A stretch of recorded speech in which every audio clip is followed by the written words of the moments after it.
Hoje vamos viajar no tempo e relembrar de uma história que recebeu uma adaptação em quadrinhos. Vamos falar de Superman enfrenta a Clã.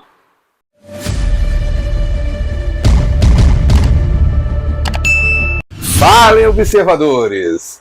Em fevereiro de 1940, Superman mal tinha completado 2 anos de existência e já era um grande sucesso nos quadrinhos. E, por causa disso, ganhou seu primeiro programa de rádio com o título The Adventures of Superman na estação de rádio WOR e outras 3. O personagem e seu alter ego, Clark Kent, eram interpretados pelo ator Bud Collyer. Já a personagem Lois Lane era interpretada pela atriz Joan Alexander. Os dois não ficaram uns 11 anos interpretando os personagens, mas eles foram o primeiro no cargo, ou melhor, os primeiros no cargo. A série radialista foi um marco enorme na carreira do Homem de Aço, pois, além de lançar a famosa frase "Olhem lá no céu, é um pássaro, é um avião, é o Superman", também trouxe personagens que hoje fazem parte dos apoiadores do Kryptoniano, como o editor-chefe do Planeta Diário, Perry White, e o assistente e fotógrafo que acompanha Lois Lane, Jim Olsen. Outro elemento-chave que faz parte da mitologia do Superman é a Pedra de Kryptonita, que também apareceu no programa radialístico inicialmente. Bem, então, no ano de 1946, o escritor e ativista de direitos humanos Stetson Kennedy entrou em contato com os produtores da série radialística do Superman, sugestionando uma história onde o Superman enfrenta a Ku Klux Klan, um grupo terrorista de supremacistas brancos dos Estados Unidos ativos até hoje e, com isso, entre junho e julho daquele ano, foi lançada a história Clan of the Fiery Cross, com 16 partes. Na história, Jimmy Olsen é responsável por um grupo de jogadores de beisebol, quando ocorre um conflito entre 2 de seus jogadores, sendo um deles descendente de chineses. No transcorrer da história, Superman é obrigado a enfrentar o Clan of the Fiery Cross. Daí você se pergunta, por que não chamar o grupo de Ku Klux Klan? Bem, tudo é uma questão de estratégia, pois o objetivo de Kennedy era expor as ações da KKK sem promovê-los, sem divulgá-los, pois ele havia se infiltrado no grupo e forneceu informações para o roteiro, colocando a transmissão na história de todas as rádios, pois revelava códigos e formas da clã de agir. Como a história se tornou memorável, em 2019 o roteirista Gene Luen Yang decidiu lançar uma adaptação bem pessoal dessa história. Yang é sino-estadunidense, tendo seu pai nascido em Taiwan e sua mãe em Hong Kong. Sendo assim, ele achou mais do que adequado trazer Tommy Lee e sua história para os quadrinhos. Na história, somos apresentados à família Lee. O patriarca da família, Dr. Luan Lee, é promovido como bacteriologista-chefe do Departamento de Saúde de Metrópolis e eles se mudam de Chinatown para o subúrbio de Metrópolis, onde Tommy conhece Jim Olsen. Tommy Lee é um dos personagens principais dessa história. Presta atenção.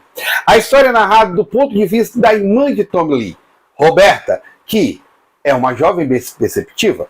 No começo da história, já somos apresentados ao cenário de 1946, quando os aliados já haviam vencido a Segunda Guerra Mundial, mas um homem átomo ainda se vê como um guerreiro do Império nazista.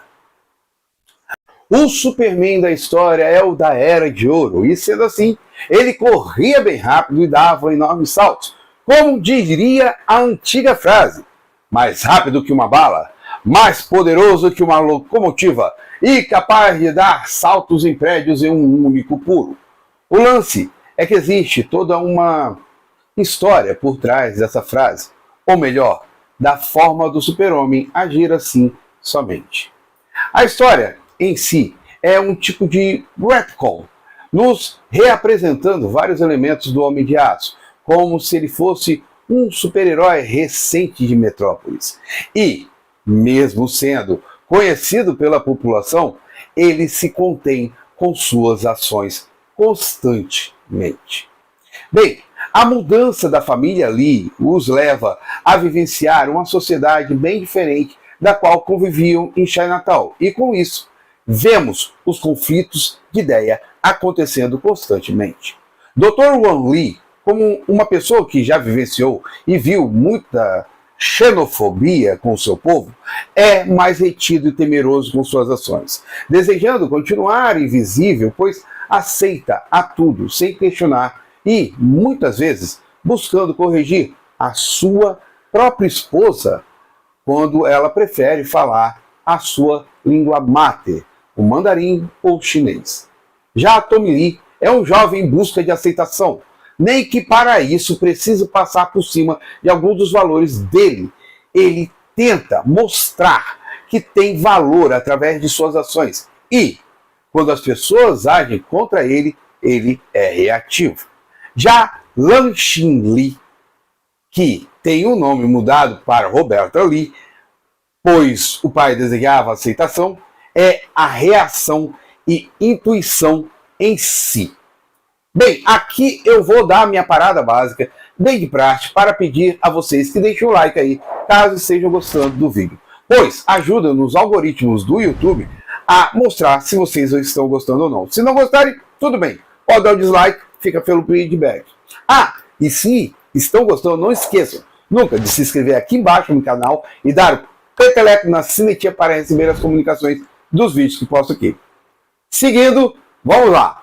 Ela constantemente se acha esquisita, pois não consegue aceitar as formas que as pessoas tratam ela e sua família, desejando somente ser uma pessoa comum, sem rótulos. Além do que, sua intuição faz com que ela saiba e perceba as coisas sem precisar que ninguém lhe diga antes nada sobre aquilo.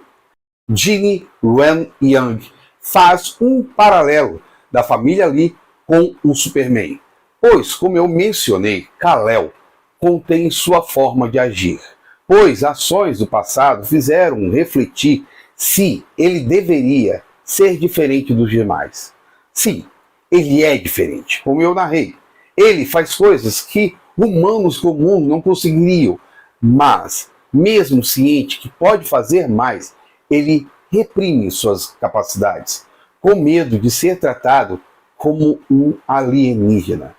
É interessante o uso desse termo, pois, na história, o clã da Cruz Cadente, KKK, o Rodrigo Querrino, tradutor da história, fez propositalmente a tradução de Clan of the Fire Cross para entendermos que está falando da KKK. Por isso que é KKK. Chega a chamar Tommy de alienígena, como se ele tivesse vindo de um mundo totalmente diferente. Essa KKK ainda justifica suas ações, falando não sentir ódio, mas amor por sua nação.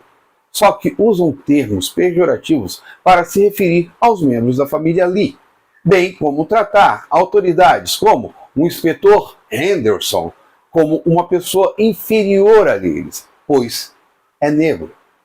O líder dessa KKK, ou melhor, o grande escorpião, sinceramente sacanagem isso, eu sou escorpião, é tio do jovem que jogava beisebol com Tom, Chuck. Chuck não deseja seguir o mesmo caminho do tio, mas tem um preconceito impregnado em sua mente graças às ações de seu tio, como Tommy e Lan-Xin. Desculpa, mas eu vou usar o nome real dela.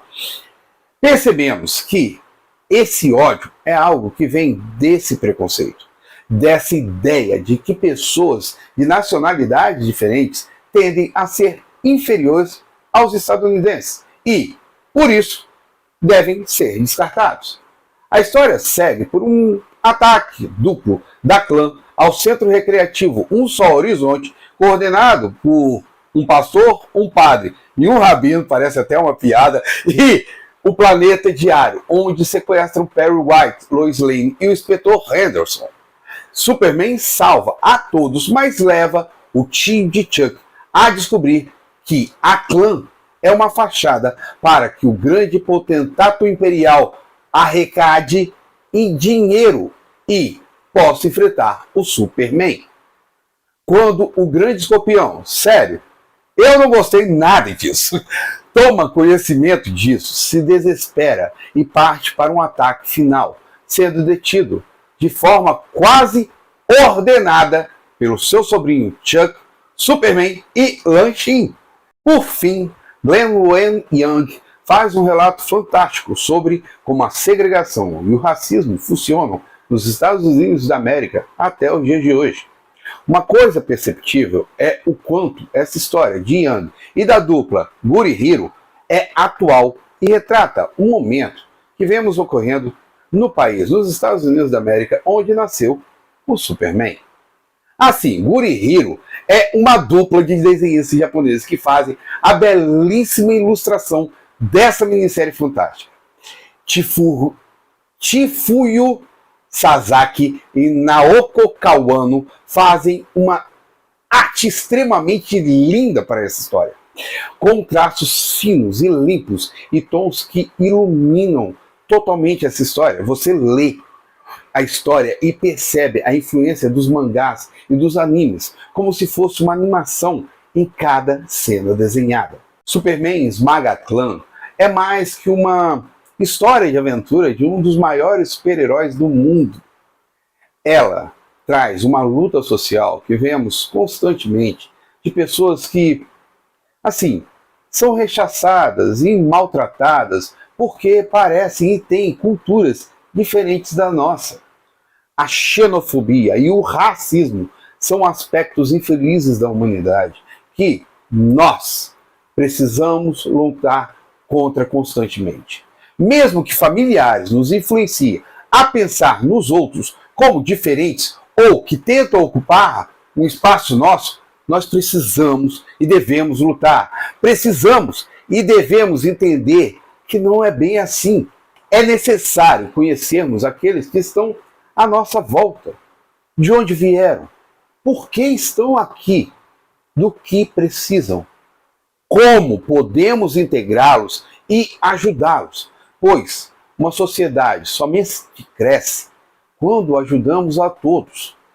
E o Superman ensina exatamente isso, que todos merecem e devem ser ajudados, independente de sua cor, de seu credo, de sua orientação e seu gênero sexual. Verdade, justiça e um amanhã melhor. E sinceramente eu vou procurar, eu sei que ainda está à venda, Superman Esmaga Clã, e vou colocar aqui embaixo o caminho na descrição do vídeo, no comentário fixo, para vocês adquirirem essa história linda, maravilhosa. Era para eu ter feito esse vídeo há muito tempo, porque eu já li essa história e eu sou apaixonado por ela, mas tinha tantas outras coisas para acontecer antes. E Superman Esmaga Clã é um ensinamento, principalmente nos dias atuais, que nós sofremos tanto com esse racismo estrutural, racismo cultural, com essa xenofobia desnecessária na nossa sociedade. E Superman Esmaga Clã mostra que não é necessário isso, que pessoas não são alienígenas, que pessoas são compostas das mesmas coisas que nós. A cor da pele, o tom do cabelo, se é mais liso, se é mais crespo, não importa. O que importa é a humanidade. E eu vou finalizando o vídeo aqui. Agradeço a todos que assistiram o vídeo. Se gostaram do vídeo, pode dar o like aí. Se não gostaram, pode dar o dislike. Aquele feedback aqui entre a gente. Outra coisa que eu peço a todos os meus observadores, peço também para você, comenta aqui embaixo, vamos conversar aqui embaixo mais sobre Superman Esmaga Clã, sobre esse programa de rádio que foi fantástico. Sinceramente, em plena década de 1930, você ter um programa de rádio que fala abertamente sobre a Ku Klux Klan, tá, tudo bem, não quiseram fazer propaganda sobre ela, mas falou sobre a Klan. Isso é significativo pra caramba. Então vamos começar aqui embaixo, falar aqui embaixo um pouquinho mais, falar o que vocês acham. Vocês concordam com a história? Vocês discordam da história? Vamos conversar aqui embaixo, tá certo? Outra coisa que eu peço para meus observadores, peço também para você, fica só mais um pouquinho aí, por favor, faz um grande favor para mim, compartilha esse vídeo, joga esse vídeo para frente para trazer mais pessoas aqui ao Velho da Torre. E assistir o vídeo até o final, muito obrigado, mas tem um grande favorzão que você pode fazer para mim. Coloquei no começo, botei e ali mais ou menos no meio, acho que estava no meio, sei lá. E peço agora para vocês, aqui embaixo tem um botãozinho de inscreva-se, clica nesse botão de inscreva-se e não esquece nunca, nunca mesmo, do Peteleco na sinetinha para estar recebendo as comunicações dos vídeos que eu posto aqui no Velho da Torre, às sextas-feiras às 17h30. O Velho da Torre vai ficando nessa, muito obrigado a todos vocês, até mais, fui!